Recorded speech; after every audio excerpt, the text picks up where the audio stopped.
There's been yet another diplomatic spat over the imminent arrival of the Russian Navy battle group and its greater firepower in the Mediterranean. Apparent Russian requests for refuelling in Spain, a NATO member, were greeted with horror and consternation, but then denied and disowned.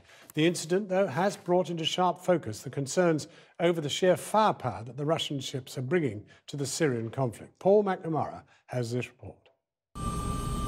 Watched on from afar by all it passes, last night by the Portuguese Air Force. It may roll in the deep out here, but this Russian armada is dropping no speed as it crashes through the choppy waters of international diplomacy. The Admiral Kuznetsov aircraft carrier and its fleet of support craft is en route to Syria, but last night asked Spain for help refueling and resupplying, just hours before Spanish officials took their seat at a NATO conference in front of the world's media. The man smiling here is NATO Secretary-General Jens Stoltenberg. The smile soon drops as he meets Spanish Defence Minister Pedro Morenes. These comments the night before explain the tension. The battle group may be used to increase Russia's ability to take part in combat operations over Syria and to conduct even more airstrikes against Aleppo. Tensions mounted overnight. This morning, Defence Secretary Sir Michael Fallon had this message for Spain.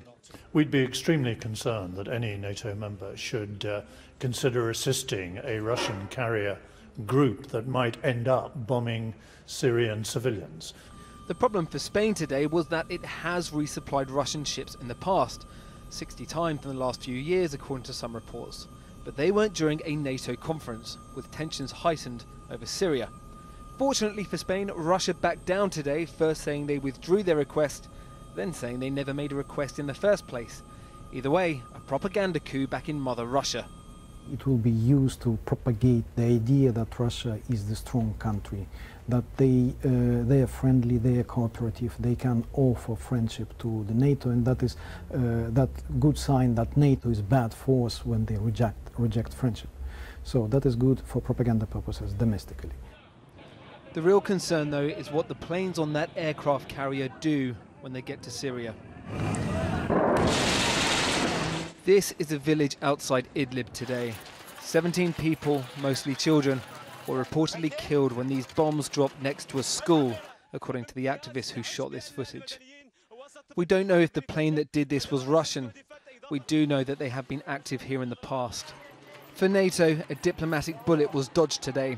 For Syria, the might of the Russian military is still heading their way. Paul McNamara reporting tonight's main news. There's been an alarming increase in the number of female prisoners who've died in English jails this year. 18 deaths have been recorded.